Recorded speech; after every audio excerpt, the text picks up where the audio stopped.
The Rams visited the Dallas Cowboys up in Oxnard and had joint practices. How did that go? What are some injury updates with our players? And is Aaron Donald willing to unretire to play with Micah Parsons on the Rams? Well. We'll talk about all that next on this episode here on the Rams Up Podcast Network.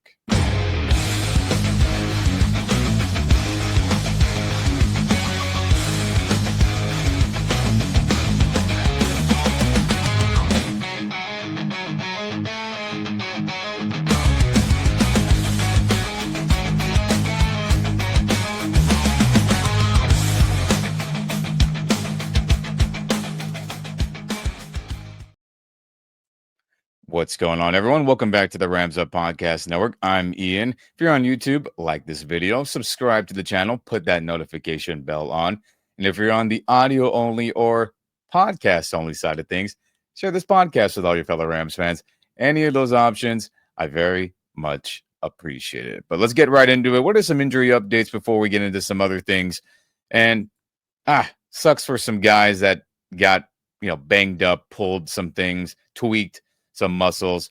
As we hear from Sarah Barshop here, injury updates from a couple days ago, as it is less than likely that Matthew Stafford would practice against the Dallas Cowboys and the Tuesday joint practices. And Terrence Ferguson, Kobe Turner, and Nate Landman all tweaked something. Terrence Ferguson are growing. Kobe Turner is back. Nate Landman, a little bit of a calf, Sean McVay says, as they all, got injured before joint practices with the Cowboys, as they unfortunately did not participate in joint practices versus the Dallas Cowboys. But what is the biggest update of them all, Rams Nation?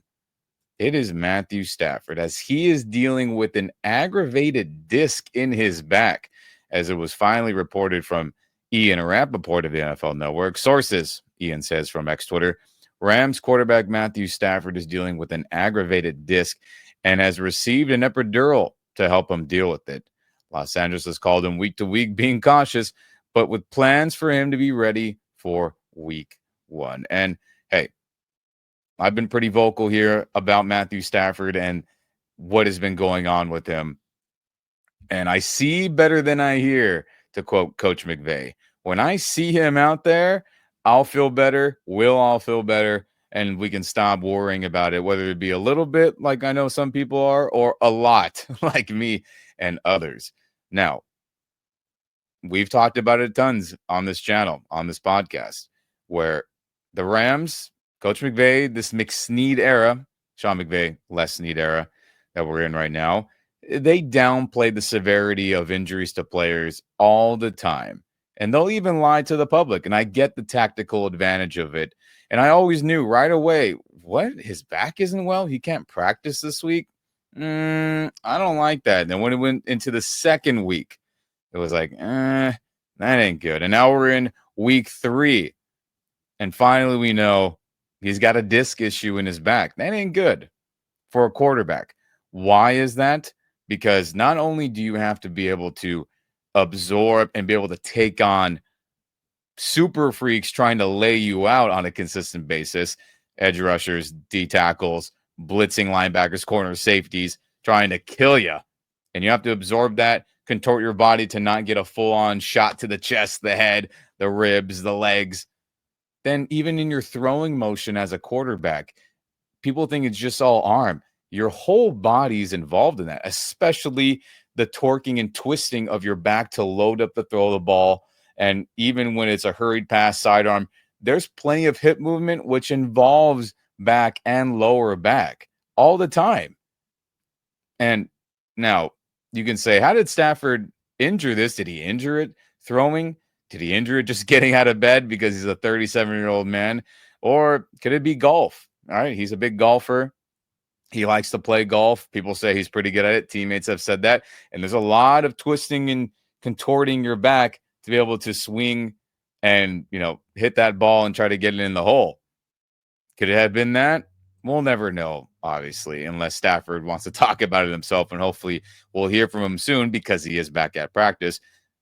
Because he is not at practice, the Rams will not let anyone talk to him until he's available and full go, which I understand that. But man, haven't heard from your quarterback for weeks now, going on 3 weeks. Pretty crazy in this training camp era to not hear from a future Hall of Fame player. But now we know why he's being held out.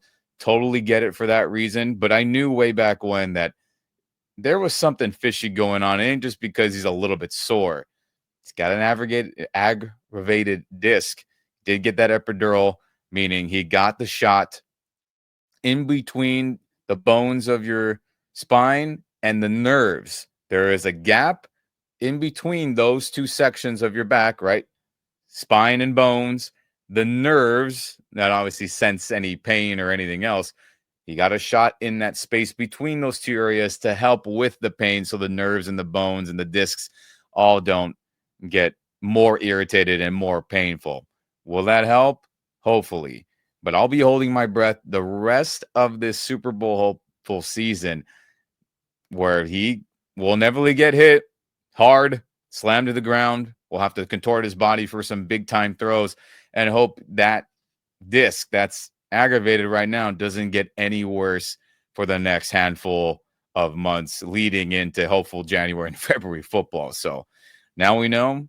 We'll see what happens. I know Mike Florio says he expects Matthew Stafford to participate and do some stuff on the field. But again, I see better than I hear, to quote Coach McVay. When I see him out there, I'll believe it and feel better. But until then, I'll worry as much as anyone else when your most important player on your team has a back issue where his back is heavily involved, literally on every play, throwing the ball and then hopeful to absorb hits and not get hurt that way as well. But hey, we got an update on that, and we'll see what happens. So Matthew Stafford did not participate in joint practices, but only one day of joint practices, Rams Nation. In years past, there has been multiple days against the Cowboys or the Raiders or the Chargers or the Houston Texans. But for this year, it feels like teams are only getting one day of joint practice, which is fine, better than nothing, as it was a good day for the Rams, supposedly, right? A lot of great plays being made, a lot of work for the starters, though. I think that's what's most important out of everything here is that you have to remember, Rams Nation, joint practices matter more than preseason games for the Rams. Now, other teams may want to play starters in the preseason, may want to get a series, right? One drive each for their starters and maybe ramp up closer to the start of the regular season. And that's cool. And that may be the case for a lot of teams and it works for them. But in the Sean McVay approach here, these joint practices are where starters get their serious reps against another team. So anyone who is not out there, who is projected to be a starter, a la Stafford, a la Kobe Turner, Nate Landman, Cameron Curl, Emmanuel Forbes, maybe he's getting starting reps. All those guys are missing the valuable reps. But next man up, it don't matter. And how did they do? Well, let's get into it. Now, there's some fun clips that have been going around via a lot of the Cowboys media people, as the Rams have a very, very strict rule with videoing or picturing or taking pictures, I should say, of any Rams practices or anything affiliated with that. They're very, very strict. Now, that's up to the coaches, up to the organization to be in collaboration on that, right? But the Cowboys, Jerry's world, they let them film whatever. So we got a lot of great footage, as we'll pull this up here as I talk about it. You can see in these clips here, you got Dak Prescott getting hurried. You have Jimmy Garoppolo throwing the ball so well. And you have tons of fun highlight plays from this team. But let's talk about the offense first here. The Rams offense was explosive versus the Cowboys defense. You saw, and if you read any reports from Rams reporters who eventually got to writing articles and explaining what they saw, Garoppolo looked fantastic. He was throwing dimes. He was no-look passing, according to some friends, Rams brothers and others that pointed that out. Shout out to them. And as you can see in the highlight package here, if you're on YouTube, I mean, Garoppolo looked good. The Rams defense was making plays as well. But let's stick to the offense real quick. Because Matthew Stafford is not out there, and because Garoppolo is forced into those reps, I feel like the last couple weeks of him getting those important reps leading up to this joint practice has done him well. As we pointed out on this channel, on this podcast, that he had slowly been getting better and better with more reps with the first team, getting more comfortable with Puka, getting more comfortable with running the offense, getting more comfortable with how everything is operated under the Sean McVay scheme that involves tons of knowledge and checks and balances to make sure everything's going to operate. And he's been doing a hell of a job. And in this practice, through multiple touchdown passes to Devontae Adams, through multiple touchdown passes to Puka Nacua, through multiple great passes to Tutu Atwell, got to the right checks, got to the right audibles. And that's fantastic to hear that against another team who, yes, Micah Parsons wasn't out there. Yes, Diggs, the corner, wasn't out there, and some other guys for that starting defense. But against another team, he was looking pretty dang good. He looked like a starting quarterback, and that is great news. Again, preseason is irrelevant for starters and anyone who's going to get playing time from the Rams. These joint practices are where guys who are going to be relied upon to win games come September beyond. How do they look? And the offense, looking good. The run game wasn't perfect, but Kyron Williams, Blake Corum, and Jarquez Center had some nice runs, according to all reports. You even saw Kyron Williams throwing up the peace Tyreek Hill deuces sign when he scored on a big run that was filmed here, if you're looking at this highlight package. But great news for the offense, and that's exactly the type of stuff I want to see. I want to read from reporters, and I want to be able to look back and say, all right, against another squad, things were looking good. So I'm happy to hear that, and I'm also happy to hear that Garoppolo, out of everyone, was looking pretty dang good. Now, defensively, how were things going there? They absolutely were fantastic against the Dallas Cowboys run game. According to reporters both from the Rams, the Cowboys, and articles written by both parties, the run game for Dallas couldn't do jack tiddly squat against the Rams starting defense. A lot of that had to do with how Poona Ford was clogging up the middle, the way Jared Verse and the whole defensive front were flying around. Even Troy Reader was out there because, again, no Nate Landman. He has a calf injury that he's nursing back to full health. No Cameron Curl out there because he tweaked his ankle. So you had Jalen McCullough out there at starting traditional safety, strong safety in place of Cameron Curl. And they all look good. Cameron Kitchens, number 26, our second-year man, was making tons of plays. A big hit right here. If you're tuning in on YouTube, he had some other pass breakups and other good coverage plays that weren't filmed but were reported on. And the defense as a whole was looking pretty good. Now, the passing game for Dallas, they had their moments of looking good. They scored some touchdowns. They got some big plays. But a lot of them, maybe you can argue, weren't going to happen because of the pressure from Jared Verse, the pressure from Braden Fisk, the pressure from Byron Young, as reports are that they were getting home a ton against the Dallas passing game. So would those big completions have happened if Jared Verse could absolutely lay Dak Prescott out and or Byron or Braden or even Poona Ford when he was rushing the passer? They probably would have. But hey, joint practice, can't hit the quarterback. You don't want big old collisions going on and tackles to the ground. We get all that. But even Dallas Cowboy reporters, they said, yeah, if we're keeping score here, the Rams won the day. They won the joint practice based on how they performed against Dallas's offense and Dallas's defense. And special teams, gotta look. Punt operation was clean. Ethan Evans was booming them.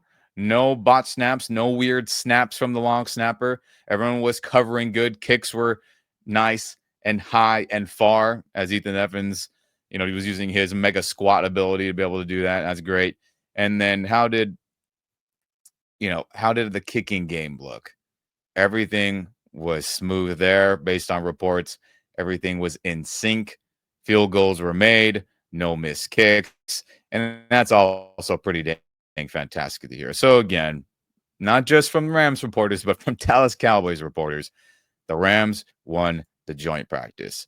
And again, preseason games are for the backups and guys trying to make the team for the Rams. Joint practices are for starters and players that are going to play, whether they're the main starter or the rotational guys. We want them to get the work. We want to see them play well, perform well in these joint practices. That's when they're going to get their reps against another team. And for this one,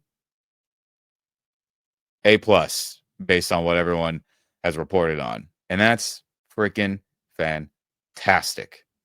Love to hear it. Absolutely love to hear it. So, gosh, again, matter more than preseason games, these joint practices for the Rams. I will keep hitting that home. And if this was a game, we're keeping score. Rams won this joint practice, which is good news for you, I, and any other Rams fan out there that things went well up in Oxnard at the Cowboys training camp facility. Love it. Love to hear it. But speaking of Cowboys craziness and all that, this puts a smile on my face.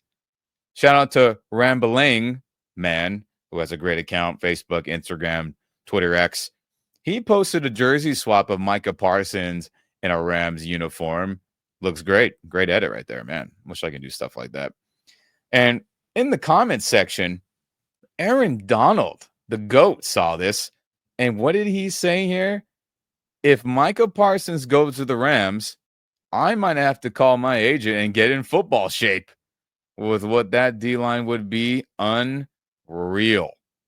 As Aaron Donald tagged his agent, tagged Micah Parsons in that comment, and then Micah Parsons himself saw it, said, Aaron Donald, man, don't tell me info like that, and then tagged his agent, David Mulgeta. Wow. Is Aaron Donald going to unretire? Now, of course, a lot of things have to happen. Would he really do it? I think it would be 50-50, truthfully. But look, I'm sure his wife would be like, we made a nice farewell YouTube video and ceremony and this and that. You know, hey, you have a night dedicated to this upcoming season, Sunday Night Football against the Tampa Bay Buccaneers, where it's Aaron Donald night, bobblehead. They're probably going to retire your jersey, number 99 and all that. Now, can we put that on hold if he comes back? Absolutely. But, hey, the Rams have 2 first-round picks. One, their own. The second, from Atlanta, from the trade they made this past draft. And if things go south with Dallas, and Micah is staying firm to his long soliloquy of how he doesn't want to be a Cowboy anymore, for a gazillion reasons. Owner taking shots at him, ridiculousness with not talking to his agent, and everything else he explained.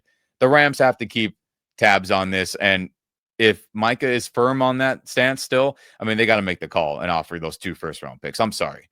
We're in it. This team is in it, I should say, to win a championship this season. There's no guarantee that Matthew Stafford will be back next year. There's no guarantee that Devontae Adams will be back next season. Or any of these guys, Rob Havenstein, Tyler Higbee, Cameron Curl, Quinton Lake. And we can go down the list of guys whose contracts are expiring or their future with the team is in limbo, whether it be retirement, age, cap casualty, tons of guys. And I just named a little handful. And this team thinks they're Super Bowl bound. I think it. I know you think it, Rams Nation. I know a lot of people objectively think that. If you're trying to make a push and sincerely win a championship, and Les Snead said it in that championship parade after they won it in 2021, in honor of the shirt, F them picks, we'll keep using them to win more Super Bowls. Well, you use them for opportunities like this. If a all-pro level player is available or will be available like Micah Parsons, I have no problem with them using those 2 first-round picks. If they want to spread it out more, go a first, a second, and a third, which I would prefer just for the team's benefit, do it. F them picks. Trophies, rings, Lombardis are forever. So, will that make Aaron Donald unretire if the Rams pull that off? It's 50-50. I'd lean towards more of probably not happening, but you never know. And regardless if Aaron Donald comes back or not, if that gets pulled off, having Micah Parsons with Jared Verse, with Braden Fisk, with Kobe Turner, Maybe with Byron Young if they don't ask for him back in a trade, which would be great. With Puna Ford, with Landman, who's everyone says looking good. Omar Spates, everyone is saying they're looking good. That's a great front. You know what that helps out? The secondary, with everyone doubting that group for whatever reason. Man, oh man. But hey, Micah Parsons is acknowledging a Rams trade here with him responding to Aaron Donald. Maybe all fun and games, but something to keep an eye on. And that was fun to see and read. Shout out to Rambling Man for making that good edit and getting this spawned into the universe. An Aaron Donald unretire moment, and Micah Parsons seeing that edit and considering, hey, being a Ram would be cool. That would be pretty damn cool, I believe. Now, what else has been going on that's important news? Well, the Rams official depth chart has been released for preseason, right? This isn't the week one starters who we're going to see out there against the Houston Texans, but this is the early picture of how everything's looking. And let's pull that up. Well, what do we have here? Let's go through it real quick. Your starters, no shock. Quarterback, Matthew Stafford. Wide receiver, Devontae Adams. Wide receiver, Puka Nacua. And wide receiver, Tutu Atwell. Based on the production from the top two guys and the money for Devontae and the money for Tutu, not a shock that's what it is right now. Then you have Alaric Jackson. Even when he's dealing with the blood clots, he's still penciled in, no doubt. Steve Avila. Coleman Shelton, now the main guy, LA native, back at the starting center position. Kevin Dotson, Rob Havenstein, and Kyron Williams, who just got paid. And that's a great looking starting offense right there for an 11 personnel. Then who do you have in the second group? Well, you got Jordan Whittington. You also have Xavier Smith and Konate Mumfield. Well, we expect Jordan Whittington to play a ton as the Rams rotate a lot of receivers, but we'll see what happens with Konate and Xavier Smith. Which one of them will ultimately get playing time in the regular season? I think all those guys will play to some degree, which is good. More depth, the better at wide receiver.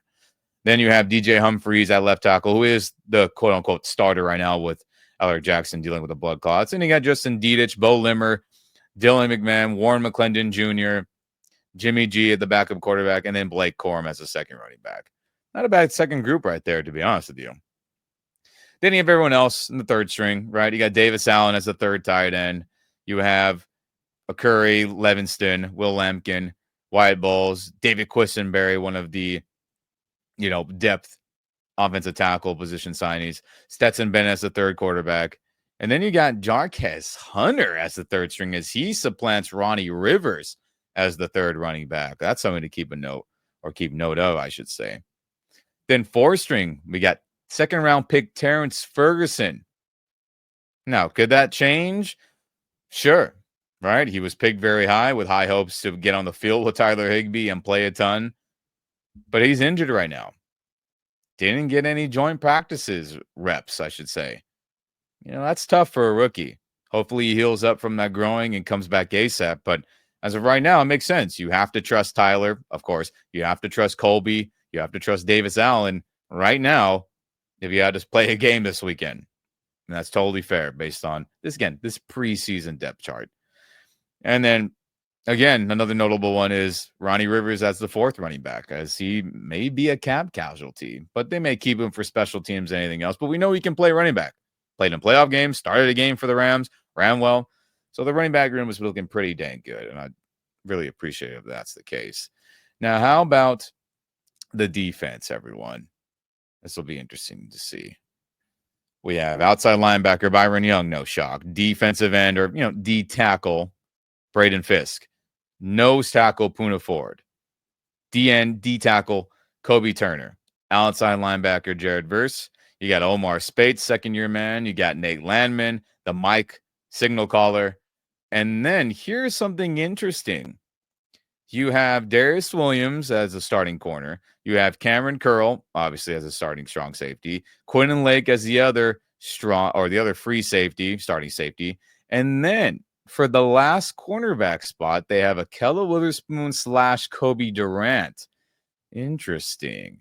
In years past, it was Akella Witherspoon by himself, and then Darius and Kobe / together. So now, based on this early depth chart, Akello and Kobe Durant may be battling for that other starting outside spot. We know all of them can play. We know both of them have had fantastic moments, but that's pretty interesting to see. Maybe Kobe Durant's performing to a high level that may be on par and or better than Akello. Maybe Akello, with that calf injury, maybe isn't looking as fast and explosive, and it's hampering him. Maybe age is just getting to him. Again, all hypothetical scenarios. We don't know Jack Tilly squat. We'll find out week 1 against Houston what's really going on if everyone's healthy. But something to keep an eye on, as again, Kobe Durant, from all reports we've talked about, it has had a fantastic training camp, making plays, interceptions, batted down pass, running well with receivers, great job in man zone, etc. So we'll see. May the best men win that job, and we'll find out soon. And then you have in the second group of defense, Kiera Thomas, Laurel Murchison, Ty Hamilton, Tyler Davis, Nick Hampton, Elias Neal, Troy Reader, Darion Kendrick, Cameron Kitchens right now. But we know Cameron Kitchens will be one of the traditional starting safeties. Let's be honest. This depth chart is like if we're in our base 3-4 defense, meaning you have the, you have the, 7 guys at the front, right? You have the 5 guys on the line of scrimmage, the 2 linebackers, and then you just have 2 corners, 2 safeties. But we know that's not the standard defense all the time. Everyone's throwing the ball all the time. So you have Quentin Lake in the slot, and then you'll insert Cameron Kitchens to be the other free safety, which he did a ton against the Cowboys in joint practices, which that's where he'll be, and that's where he'll start. So again, he's second on this list, but he's really a starting safety that will probably start unless it's this base 3-4 defense, right? Then you have Jalen McCullough as the second safety, who we know will also get a ton of playing time as the dime safety, whether he's playing like a linebacker close to the line of scrimmage, whether he's kind of roaming around freely to try to intercept more passes like he did as a rookie, or if he's also, maybe playing in the slot as well or blitzing. We know he'll get tons of playing time, and he was pretty dang good in joint practices filling in for Cameron Curl. But again, he's listed on the second team, but we know he's going to play a bunch. And then you have Emmanuel Forbes Jr. as the second corner. We'll see what's up with him. Maybe when he gets back from his hamstring injury, maybe he'll get some playing time and or supplant a Darius and a Keller or Kobe. We'll see. We wish him well with the health and recovery, but he's listed on the second team. And then you have on the third team, you have notable third-round pick for this last draft, Josiah Stewart, the Michigan man. You have Desjuan Johnson, Bill Norton, Jack Helen, Brennan Jackson, SoCal native. You have Chris Pupal Jr. as a third stringer. Again, we haven't seen a lot of him as he had been, dealing with the calf injury and is barely getting back out there. And you got Tony Fields, Charles Woods, Tanner Engel, Nate, I can't even read right now. Valcalzel. My eyes are not deceiving me. Apologies on that name if that's not right. Josh Wallace. And then the fourth, you have other guys. Sean Dolak, notable undrafted man. We'll probably see a ton of him in the preseason. Hope he does well. And then Sean Jolly, Cam Lampkin, other corners of notable. And then AJ Green, Dixon Williams, Muhammad, Hawthorne, Percy. So there you go. That's the depth chart for the Rams. As of right now, this can change week to week, day to day, if we're being honest about it. And we will see a lot of those guys from the second team onward, I believe. Not everyone, but we'll see a lot of them play in these preseason games starting Saturday against the Dallas Cowboys, and that should be a lot of fun to see a Dolak, to hopefully see a Pupal Jr., to hopefully we see others. We will find out, Rams Nation. And, man, I can't wait for more games to unfold. I can't wait for another joint practice next week against the Los Angeles Chargers so we can get news and notes on that. But, again, quick recap after everything. No matter the injuries, the issues with starters, this, that, the Rams offense was explosive versus the Dallas Cowboys defense in joint practices, and the Rams defense was stout against the Cowboys offense, which is absolutely fantastic to hear. We hope everyone dealing with injuries, Stafford, Curl, Ferguson, Emmanuel Forbes, Gosh, who else am I blanking on here? Kobe Turner. We hope all those guys get back and return to action as soon as possible. But we shall see. We shall see, Rams Nation. And if you're on YouTube, like this video, subscribe to the channel, put that notification bell on. And if you're on the audio only or podcast only side of things, share this podcast, share this audio with all your fellow Rams fans. Any of those options, I appreciate it. Mark appreciate it. It helps a ton get other Rams fans to be able to see our content. And man, I can't wait to see what this team does. And let's go win another damn Super Bowl. But never forget, baby, go Rams.